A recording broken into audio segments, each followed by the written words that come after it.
नमस्कार, शाम के 4 बज चुके हैं। आप देख रहे हैं कोरोना बुलेटिन। मैं हूं आपके साथ प्रीति रघुनंदन। न्यूज 18 पूरे भारत से लगातार कोरोना वायरस से जुड़ी खबरें आप तक पहुंचा रहा है। देश में 21 दिन का लॉकडाउन है। आप भी नियमों का पालन करें और खुद को सुरक्षित रखने के लिए घर में ही रहें। न्यूज 18 इंडिया हर घंटे कोरोना बुलेटिन भी आप तक पहुंचा रहा है। आप तक तमाम जानकारियां पहुंचाई जा रही है, लेकिन जिम्मेदारी आपकी है कि आप घर में ही रहिए। ऋचा शर्मा इस वक्त हमारे साथ गायिका जुड़ चुकी हैं। ऋचा जी, बहुत बहुत स्वागत है न्यूज 18 नेटवर्क पर आपका। लॉकडाउन में आप हमारे साथ जुड़ी हैं, तो शुरुआत ये बता दीजिए इसी के साथ कि लॉकडाउन में इन दिनों सिंगर क्या कर रहे हैं हमारे। नमस्कार, मुझे बहुत बहुत आपको शुक्रिया अदा करना है कि आपने न्यूज़ 18 से मुझे जोड़ा। और सिंगर्स वही कर रहे हैं जो लॉकडाउन से पहले कर रहे थे।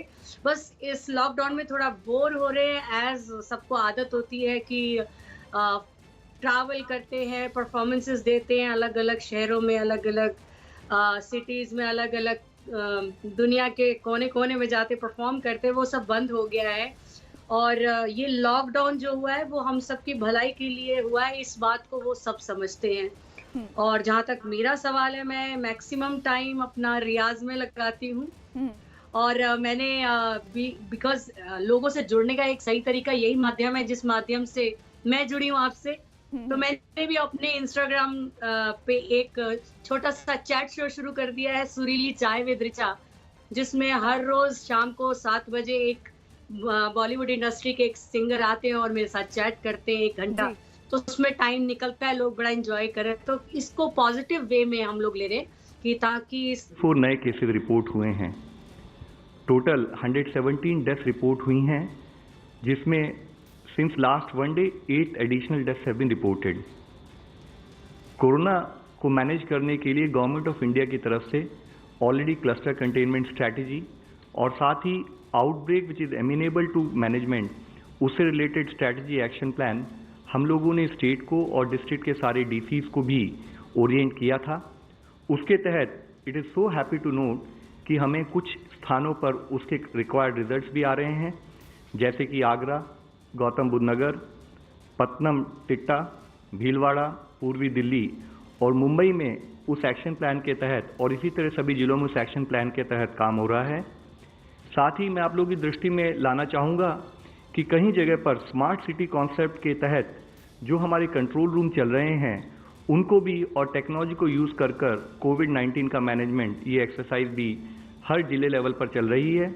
जैसे कि पुणे, सूरत, बेंगलुरु और तुमकुर डिस्ट्रिक्ट में टेक्नोलॉजी को यूज़ कर surveillance, quarantine facilities monitoring, tracking the health of suspected patients और उनके contacts, people who are staying at home quarantine उनका management, informing citizens with respect to up to date information, साथ ही predictive analysis using heat maps, real time tracking of ambulances और training of doctors, health care professionals, साथ ही tele counselling भी technology को use कर की जा रही है। आज एक बहुत ही मुख्य डॉक्यूमेंट हम लोगों ने अभी अपनी वेबसाइट पर अपलोड किया है। इस डॉक्यूमेंट के तहत कोविड पेशेंट्स को मैनेज करने के लिए हॉस्पिटल्स और जो फैसिलिटीज़ हैं उनको हमने क्लासीफाई किया है, जिसके तहत हम लोगों ने कोविड को मैनेज करने के लिए डेडिकेटेड फैसिलिटीज़ को 3 भाग में बांटा है। पहली फैसिलिटी को, जिसको हम कहते हैं कि कोविड केयर सेंटर, जहां पर प्राइमरीली माइल्ड या वेरी माइल्ड और सस्पेक्ट केसेस को रखा जाएगा। ये मेकशिफ्ट फैसिलिटीज़ भी हो सकती हैं। ये गवर्नमेंट और प्राइवेट फैसिलिटीज़ जैसे hostels, hotels, schools, stadiums, lodges, उस टाइप की फैसिलिटीज़ हो सकती हैं। इसके साथ ही जो हमारी इससे पहले क्वारंटाइन फैसिलिटीज़ थी उनको भी अपग्रेड कर हम कोविड केयर सेंटर के रूप में इस्तेमाल कर सकते हैं। इसमें हमने स्टेट से कहा है कि जो भी ये कोविड केयर सेंटर हैं, ये एक कोविड केयर हॉस्पिटल और कोविड केयर हेल्थ सेंटर से मैप्ड हों, ताकि यहाँ पर जो पेशेंट्स रखे जाएं, जो कि जैसे मैंने कहा है जो माइल्ड हैं या सस्पेक्ट केसेस हैं, अगर नीड हो तो उनको किस पर्टिकुलर हॉस्पिटल में फर्दर केयर के लिए लिया जाना है, वह क्लैरिटी वहाँ पर फील्ड पर हो। Second type of centers are dedicated covid health center. इससे पहले मैंने बताया था they are care center, these are health centers. और इन सेंटर्स में उस टाइप के पेशेंट जो कि clinically moderate level of seriousness है उनको मॉनिटर किया जाएगा। ये या तो कोई फुल हॉस्पिटल हो या कोई डेडिकेटेड ब्लॉक हो किसी हॉस्पिटल में, जिसकी प्रॉपर ट्रायाजिंग, सेपरेट एंट्री एग्जिट या जोनिंग हो, ताकि किसी भी तरह के इन्फेक्शन स्प्रेड का खतरा ना हो। और इन सब हॉस्पिटल्स में बेड्स एश्योर्ड ऑक्सीजन सपोर्ट के साथ होने चाहिए। तीसरा type of classification is dedicated covid hospitals. These are the hospital जो कि कॉम्प्रिहेंसिव केयर प्राइमरी प्रोवाइड करेंगे, जो कि हमारे सीवियर और क्रिटिकल केसेस हैं। ये हॉस्पिटल भी या तो फुल हॉस्पिटल हो या डेडिकेटेड ब्लॉक्स हो, और इनमें fully equipped ICU facilities, ventilator और beds with assured oxygen support होना चाहिए। इस पर्टिकुलर क्लासिफिकेशन के द्वारा हम लोग स्टेट्स को भी और अपने सेंट्रल मिनिस्ट्रीज के जितने हॉस्पिटल्स उनको एक गाइडेंस ये प्रोवाइड करना चाहते हैं कि किस टाइप से हमें केसेस फील्ड लेवल पर मैनेज करने हैं।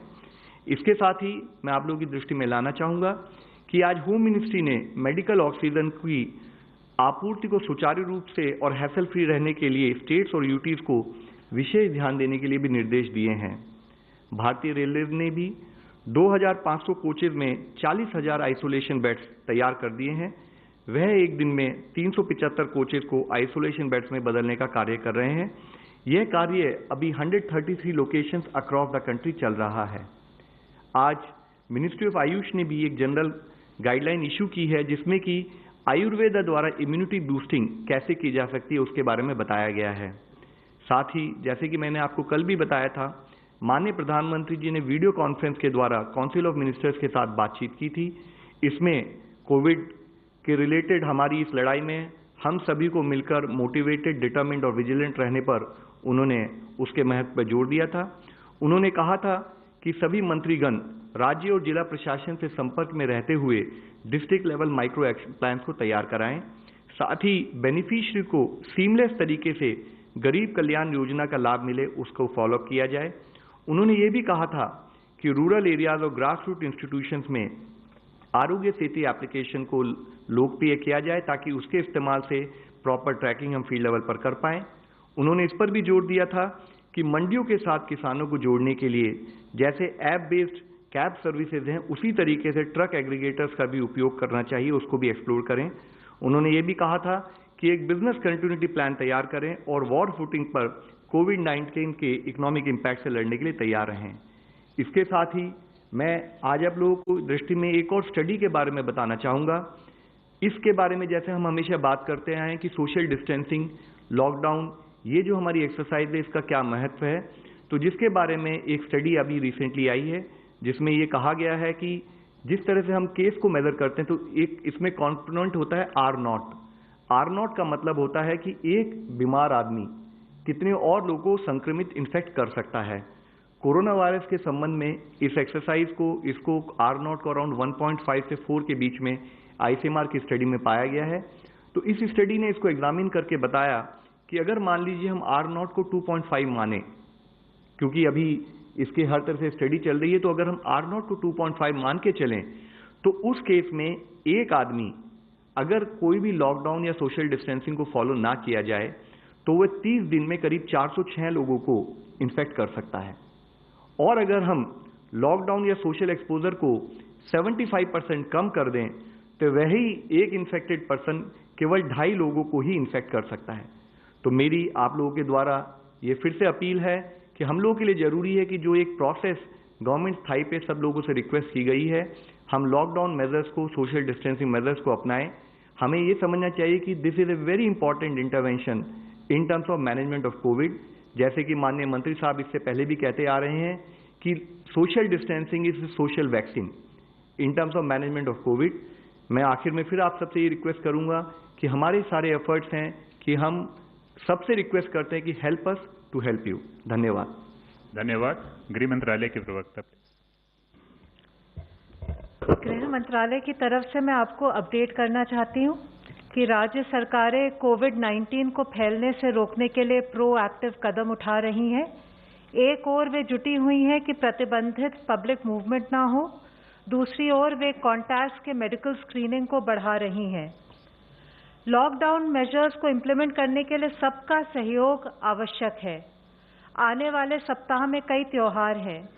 इस संदर्भ में कई कम्युनिटी लीडर्स भी आगे आए हैं उन्होंने कम्युनिटीज़ को आग्रह किया है और कर रहे हैं कि वे लॉकडाउन के स्ट्रिक्ट इम्प्लीमेंटेशन में सरकार का सहयोग दें। एसेंशियल गुड्स और सर्विसेज का स्टेटस बाय एंड लार्ज सैटिस्फैक्ट्री है। गृह मंत्री जी ने एसेंशियल कमोडिटीज़ और लॉकडाउन मेजर्स के स्टेटस का डिटेल्ड रिव्यू किया। उन्होंने निर्देश दिया है कि उपयुक्त कदम उठाए जाएं और राज्य सरकारों के साथ मिलकर सुनिश्चित किया जाए कि कहीं भी होर्डिंग और ब्लैक मार्केटिंग ना हो। ऐसा करने वालों के विरुद्ध सख्ती से और त्वरित गति से कार्रवाई हो। डिपार्टमेंट ऑफ कंज्यूमर अफेयर्स भी इस मामले को फॉलो अप कर रही है। अन्य एसेंशियल कमोडिटीज़ के साथ गवर्नमेंट फार्मास्यूटिकल्स के मूवमेंट को भी क्लोजली मॉनिटर कर रही है। ट्रक्स द्वारा फार्मास्यूटिकल्स का मूवमेंट काफ़ी हद तक स्टेबलाइज हो गया है। मिनिस्ट्री ऑफ सिविल एविएशन द्वारा चलाई गई जो लाइफलाइन उड़ान है, उसके द्वारा 6 अप्रैल 2020 तक लगभग 152 फ्लाइट्स 152 फ्लाइट्स ने 200 टन से ज़्यादा कार्गो ट्रांसपोर्ट किया है।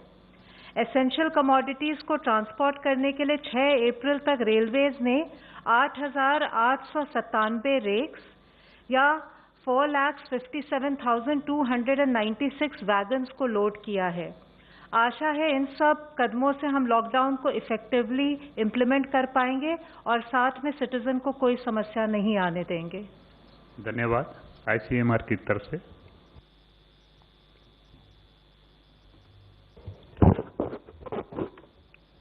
टेस्टिंग